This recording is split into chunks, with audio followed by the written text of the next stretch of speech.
저와 여러분이 살아가는 매일의 일상의 삶에는 하나님께서 우리에게 믿음의 반응을 요구하시는 시험들이 늘 있습니다. 저에게만 있는 것이 아니죠. 여러분 살아가시며 이런 일상의 작은 시험들을 많이 경험하셨을 것입니다. 사실 예수님을 믿기 전에는 이런 시험들이 우리의 인생에 많이 없습니다. 왜냐하면 예수님을 믿기 전에는 죄가 뭔지도 몰라요. 그리고 하나님을 의식하지도 못합니다. 그냥 아무런 거리낌 없이 죄악들을 우리는 스스럼 없이 지으면서 살아왔어요. 그런데 내가 예수님을 믿게 됩니다. 죄가 뭔지를 인식하게 돼요. 하나님이 계시는구나 라는 것을 인정하게 됩니다. 그러면 그때부터 내가 편하게 해왔던 일들이 실상 죄악이었다라는 것을 깨닫게 되면서 나의 삶에 이 양심이 살아나게 되고, 또한 그 일로 인해서 마음이 찔리게 되는 믿음의 시험들이 내 인생에 참 많이 생겨나게 됩니다. 여러분, 이건 그리스도인이 살아가며 경험하게 되는 어떤 실존적인 시험들이에요. 그 시험의 순간 앞에서 저와 여러분은 어떻게 해야 됩니까? 받은 구원에 합당한 선택을 하며 살아가야 됩니다. 그것이 무엇입니까? 하나님의 뜻에 순종하는 인생을 살아야만 합니다. 그게 오늘 사도 바울이 본문에서 이야기하고 있는 내용이에요. 12절 말씀을 다시 읽어볼까요? 12절입니다. 시작. 그러므로 나의 사랑하는 자들아, 너희가 나 있을 때뿐 아니라 더욱 지금 나 없을 때에도 항상 복종하여 두렵고 떨림으로 너희 구원을 이루라. 여러분, 사도 바울은요, 복종하여 너희 구원을 이루라 라고 얘기합니다.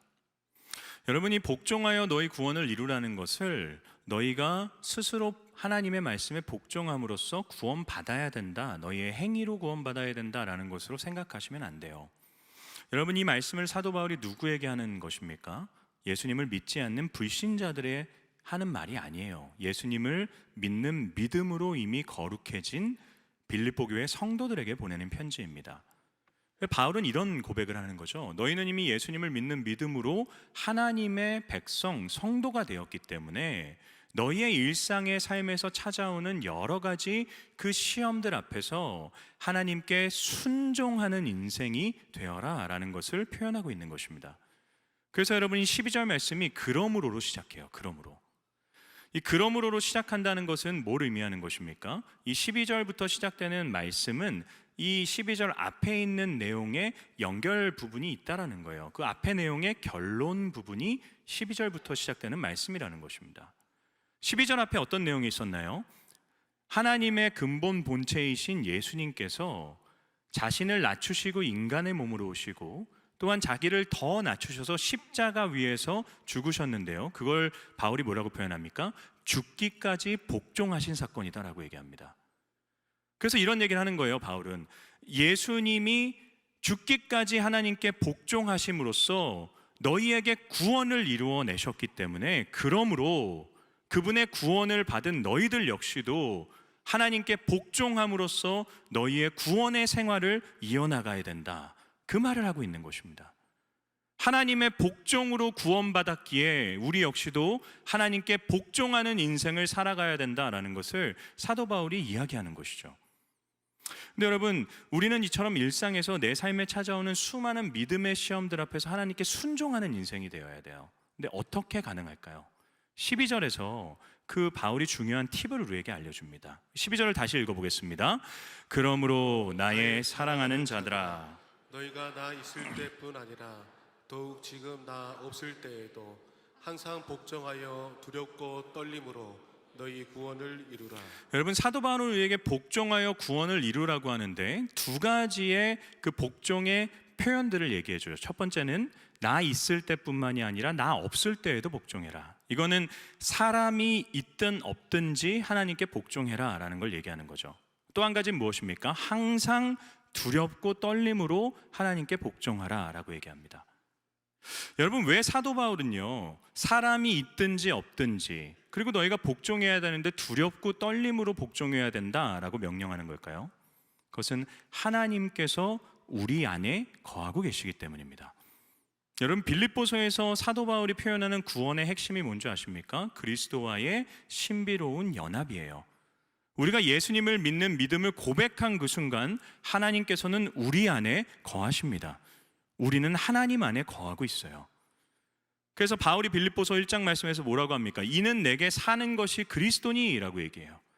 내 안에 그리스도께서 살고 계신다라는 것을 사도 바울 표현하는 것이죠. 여러분, 우리가 예수님을 믿는 믿음을 고백했어요.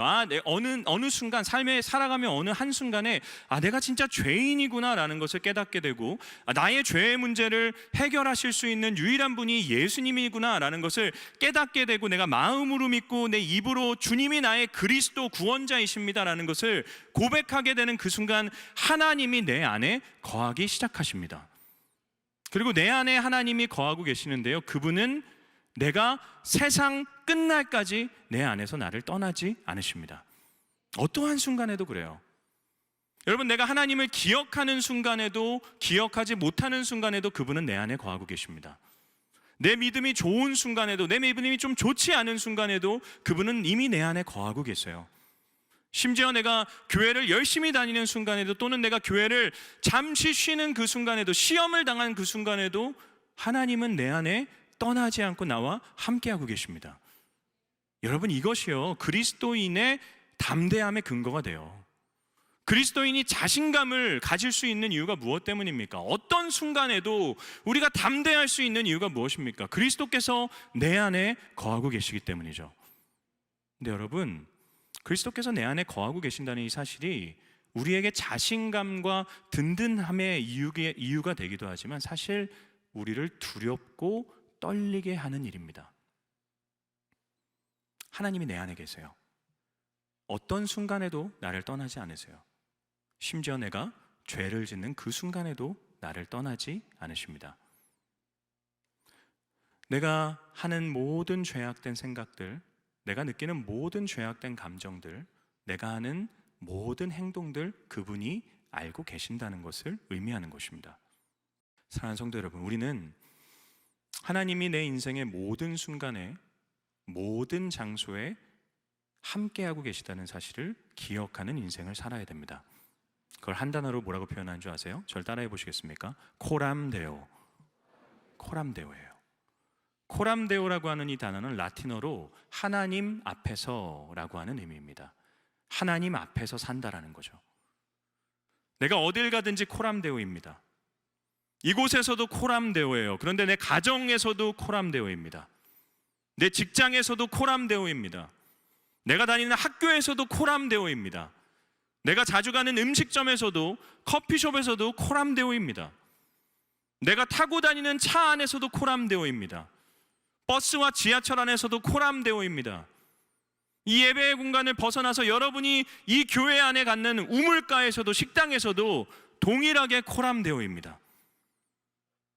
사랑하는 성도 여러분, 여러분이 살아가는 일상의 삶 가운데서 내가 하나님 앞에 살아가고 있다라는 이 하나님 존전 의식을 회복할 때, 코람데오의 인생을 살아갈 때, 매 순간 내 삶에 찾아오는 믿음의 시험들 앞에서 바른 반응을 보일 수 있을 줄을 믿습니다. 여러분, 우리는 하나님 앞에서 살고 있다라는 것을 기억하며 순종하는 인생을 선택해야 돼요. 근데 순종하는 인생을 선택하기 위해서는 내가 순종해야 되는 하나님의 뜻이 무엇인지를 알아야만 합니다. 그래서 사도 바울은 13절 말씀에서 이런 얘기를 해요. 13절 읽어보겠습니다. 너희 안에서 행하시는 일은 하나님이시니 자기의 기쁘신 뜻을 위하여 너희에게 소원을 두고 행하게 하시나니. 여러분, 바울은요 하나님이 우리 안에 거하고 계신데, 우리 안에서 하나님이 무엇을 하신다고 하나요? 우리로 하여금 소원을 꾸게 한다고 합니다. 소원을 품게 하신다고 해요. 꿈꾸게 한다라는 거죠. 우리로 하여금 무엇인가 소원하게 해요. 그리고 우리로 하여금 그 소원한 것을 행하게 하신다라고 합니다. 우리 안에서. 근데 여러분, 하나님께서 우리에게 꿈꾸게 하시고 또 그것을 행하게 하시는 일이 무엇인가요? 뭐라고 표현합니까? 자기의 기쁘신 뜻을 위하여. 하나님이 우리 안에서 끊임없이 뭔가를 꿈꾸게 하시고 우리로 하여금 행하게 하시는데, 내가 기뻐하는 일을 꿈꾸게 하고 행하게 하시는 게 아니라 우리 안에 계신 하나님께서 기뻐하는 일을 나로 하여금 꿈꾸게 하시고 하나님이 기뻐하는 일을 나로 하여금 행하게 하신다라는 것을 지금 바울이 얘기하고 있는 것이죠. 그래서 여러분이 믿음의 시험의 순간이 일상에 찾아왔을 때 던져야 되는 질문은 이것입니다. 이 상황에서 하나님이 기뻐하시는 것은 무엇일까? 하나님이 무엇을 기뻐하실까? 하나님이 내 안에서 나로 하여금 꿈꾸게 하시고 나로 하여금 행하게 하시는데 자기의 기쁘신 뜻을, 과연 이 순간에 하나님이 기뻐하시는 그 모습은 어떤 것일까? 여러분, 우린 그걸 고민해야 된다는 것이죠. 그렇게 멈춰서서 하나님의 기쁘신 뜻이 무엇입니까를 묻는 행위가 기도입니다, 여러분. 그게 기도예요. 삶의 여러 가지 선택의 순간이 있어요. 시험의 순간이 있어요. 그럴 때 여러분, 우리 멈춰야 돼요. 그리고 기도해야 됩니다. 하나님, 이렇게 하는 것은 나를 기쁘게 하는 것인데 이게 하나님도 기쁘게 하는 것입니까? 이 순간에 내 안에 속삭이시는 성령님, 나로 하여금 무엇을 하기를 원하십니까? 물어야 된다는 것이죠.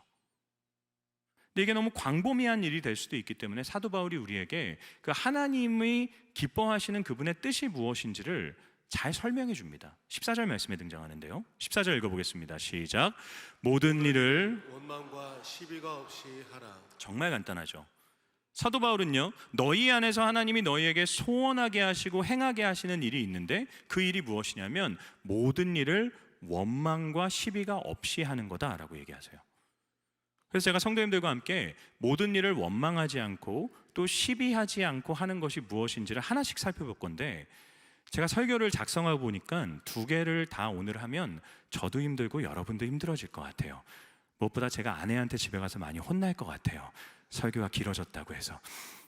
그래서 오늘은 한 가지, 원망하지 않는 것이 무엇인지를 좀 살펴보면 좋을 것 같습니다. 여러분, 본문에 원망이라고 번역되어진 이 말씀이 무엇일까요? 이런 모습을 상상하시면 돼요. 사람들이 모여 있어요. 사람들이 모여서 수근수근 작은 소리로 막 수근수근 대기 시작해요. 근데 뭔 얘기를 하는 거냐면 불평하는 겁니다.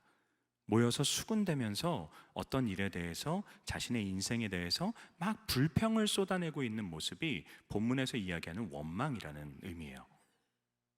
사랑하는 여러분, 우리가 하나님을 기쁘시게 하기 위해서 다스려야 되는 것들이 참 많은데 가장 중요하게 다스려야 하는 것이 불평하는 나의 입술입니다. 많은 사역을 하실 수 있어요. 많은 희생을 하실 수 있어요. 여러분, 뭐 교회를 위해서, 하나님 나라를 위해서, 뭐 누군가를 위해서 엄청난 헌신을 하실 수도 있는데 여러분의 입술에서 계속해서 불평이 나온다면 그건 하나님을 기쁘시게 할 수 없다라는 겁니다. 여러분, 왜 우리가 불평할까요? 성경에서 가장 많이 불평한 사람들이 누군지 아십니까?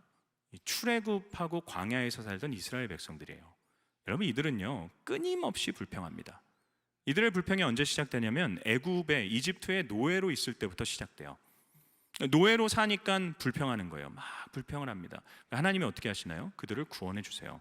애굽의, 이집트의 노예로부터 탈출시켜 주세요. 그리고 내가 너희를 위해서 예비한 가나안이라고 하는 약속의 땅이 있어, 내가 너희를 거기로 인도해 줄게 하면서 이끌어 가십니다. 근데 그 가정 가운데서 홍해를 만나게 돼요. 앞에 바다가 있습니다. 뒤에는 애굽의 병거가 그들을 죽이기 위해 쫓아오고 있어요. 절체절명의 위기의 순간이죠. 그때 이스라엘은 불평합니다. 하나님 어떻게 하시나요? 홍해를 갈라주세요. 그리고 이스라엘이 갈라진 그 바닷길 밑을 육지로 밟아서 건너게 해주십니다. 이 놀라운 위대한 기적을 체험해서 그들은 가나안으로 가는 여정 가운데 광야길을 올라가게 돼요. 광야에 도착하자마자 이들이 또 불평합니다. 뭘 불평했을까요? 마실 것이 없다는 것 때문에 불평합니다. 근데 하나님이 어떻게 하십니까? 마실 물을 주세요. 마실 물이 해결되니까 이들이 또 불평합니다. 뭘 불평하나요? 먹을 것이 없다는 것 때문에 불평합니다. 하나님 어떻게 하십니까? 만나를 하늘에서 내려주세요. 먹을 것을 주세요. 여러분, 여기까지의 불평은 사실 이해되는 건 아닙니까? 노예로 살아요. 너무 힘든 인생을 삽니다. 불평할 수 있죠. 홍해 앞에 서 있습니다. 절체절명의 위기예요. 목숨이 위태로운 상황에 왜 이렇습니까? 불평할 수 있어요. 먹고 마실 것이 없습니다. 이건 불평할 수 있죠. 근데 이 이유로 이어지는 이스라엘의 불평은 가관입니다. 하나님이 먹을 것도 주세요, 마실 것도 주세요. 광야를 삽니다. 생존할 수 없는 것이 맞아요. 60만 명이 넘는 사람들이 광야를 살아요. 그런데 하나님이 매일 마실 물과 매일 먹을 것을 주세요. 광야길 힘듭니다. 그런데 하나님이 구름 기둥과 불 기둥으로 그들을 보호하여 주셔서 그들의 의복이 해지지 않게 해주시고 그들의 신발이 헤어지지 않게 이끌어 주세요. 이 정도면 된 것 아닙니까? 근데 여러분, 이들이 불평해요. 뭘 불평하는 줄 아십니까? 신선한 야채와 고기를 먹지 못한다고 불평합니다.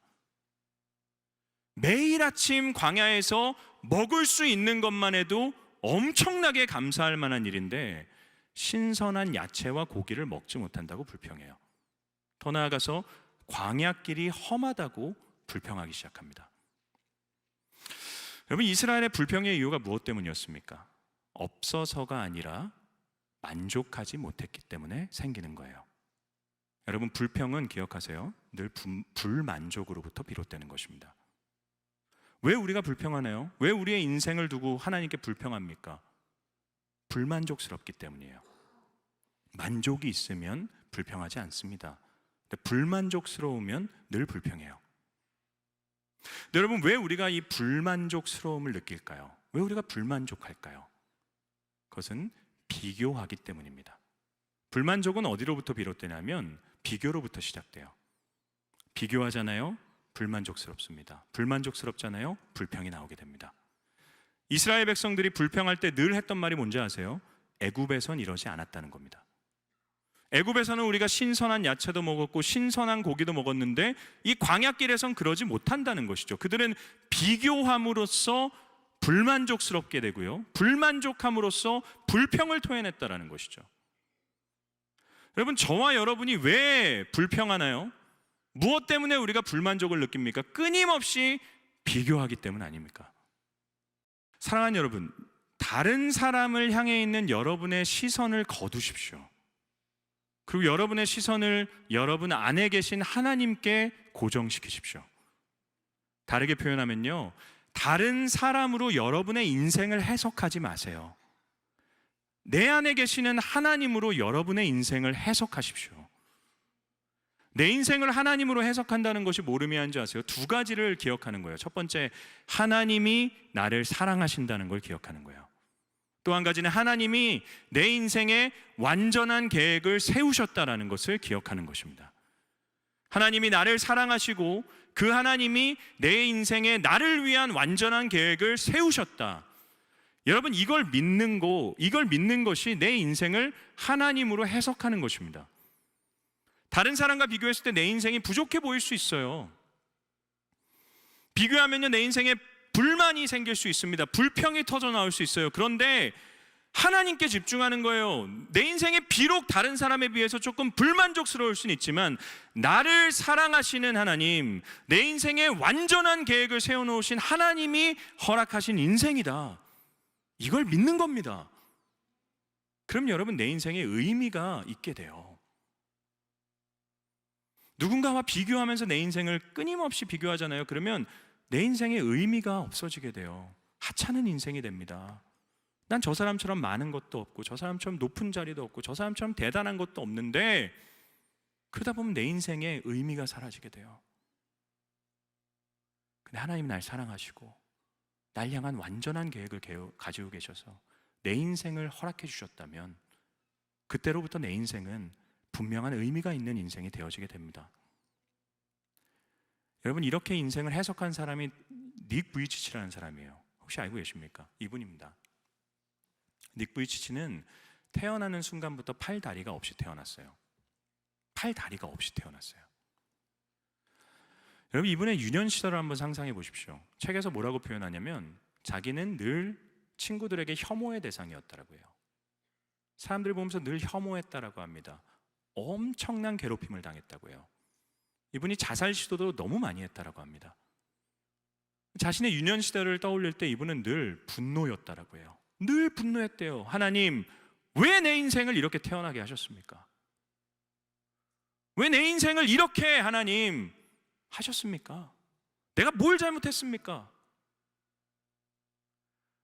이분이 그렇게 자살 시도를 하다가 성경을 어느 날 읽게 되었는데, 날 때부터 맹인이었던 그 사람의 이야기를 읽었대요. 그 맹인을 보면서 제자들이 묻습니다. 예수님, 저 사람이 태어날 때부터 맹인인 이유는 저 사람의 죄악 때문입니까? 저 사람 부모의 죄악 때문입니까? 그때 예수님이 이런 말씀을 하세요. 둘 다 아니다. 저 사람을 통해 하나님이 나타내시고자 하는 뜻이 있기 때문이다. 여러분, 닉 부이치치가요, 그 말씀을 읽고 인생이 바뀌었다고 합니다. 나는 팔다리가 없이 태어난 게 저주라고 생각했고, 나는 아무것도 할 수 없는 존재라고 생각했고, 나는 정말 아무런 의미 없는 존재라고 생각을 했는데, 그래서 내 인생 그냥 죽는 것이 낫다라고 생각했는데, 하나님이 목적을 가지고 내 인생을 창조하셨구나. 나도 하나님께 쓰임받는 인생이 될 수 있구나. 나도 의미가 있는 인생이구나. 그의 인생이 바뀌었다라고 해요. 여러분, 닉 부이치치의 불평은 어디서부터 비롯됐습니까? 비교로부터 비롯됐어요. 왜 나는 저 사람들처럼 팔이 없지? 왜 나는 저 사람들처럼 발이 없지? 비교할 때 불만족하게 됩니다. 불만족할 때 불평이 나옵니다. 그의 시선을, 사람에게 있던 시선을 거두고 하나님께 고정했을 때 그의 인생은 의미 있고 가치 있는 인생이 되어집니다. 사랑하는 성도 여러분, 하나님으로 내 인생을 해석하는 사람들은요, 불평하지 않고 감사합니다. 여러분, 선택하셔야 돼요. 나는 불평하는 인생을 살 것인가, 나는 감사하는 인생을 살 것인가. 사실 생각해 보면 저와 여러분의 삶에는 불평할 만한 일들도 많지만 감사할 만한 일들도 너무나도 많습니다.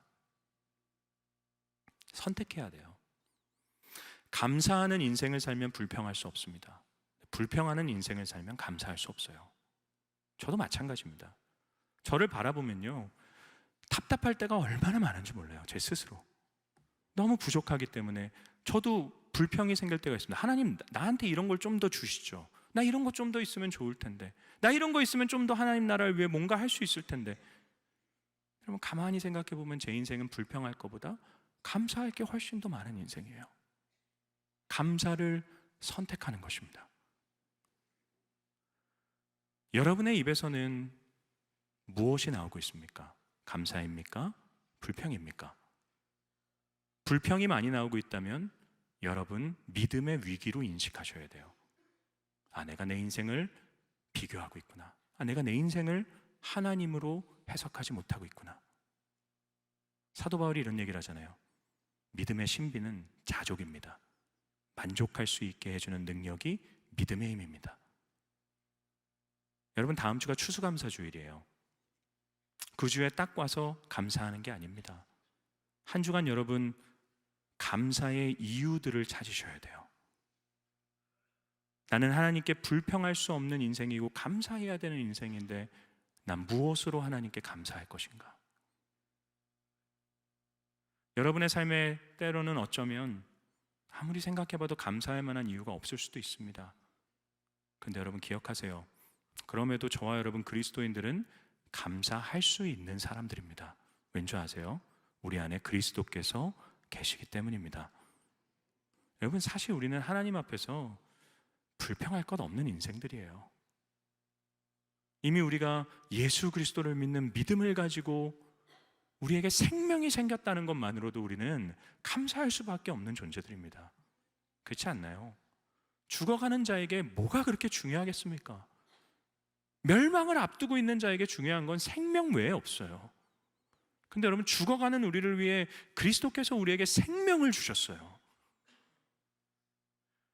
여러분의 입에서 불평이 터져 나올 때마다 십자가를 짊어지고 뚜벅뚜벅 걸어가신 그리스도를 떠올리셔야 됩니다. 예수님은요, 그 길을 걸어가시며 불평하지 않으셨어요. 하나님을 향해 원망하지 않으셨어요. 왜 내가 이걸 해야 됩니까? 왜 내가 이런 저주를 받아야 됩니까? 그럼 그러지 않으셨어요. 걸어가셨어요. 묵묵하게 그 구원의 길을 걸어가셨습니다. 그 결과 저와 여러분 안에 그리스도께서 살아계신 것입니다. 사랑하는 성도 여러분, 저와 여러분을 사랑하시고 우리 인생에 완전한 계획을 세워놓으신 하나님의 가장 완벽한 우리를 향한 계획은 예수 그리스도이십니다. 그분을 우리에게 주셨어요. 그분을 우리의 안에 거하게 하셨습니다. 그리고 하나님의 우리를 향한 계획은 끝나지 않았습니다. 여전히 그분은 우리를 향한 소원을 품고 계시고 우리로 행하게 하시는 분이십니다. 하나님을 신뢰하십시오. 여러분 인생의 비교를 멈추시고 불만족을 멈추시고 불평의 입술을 다스리시면서 이미 하나님이 내 인생에 허락하신 것들을 감사하며 살아가는 저와 여러분의 한 주가 될 수 있기를 주님의 이름으로 축원합니다.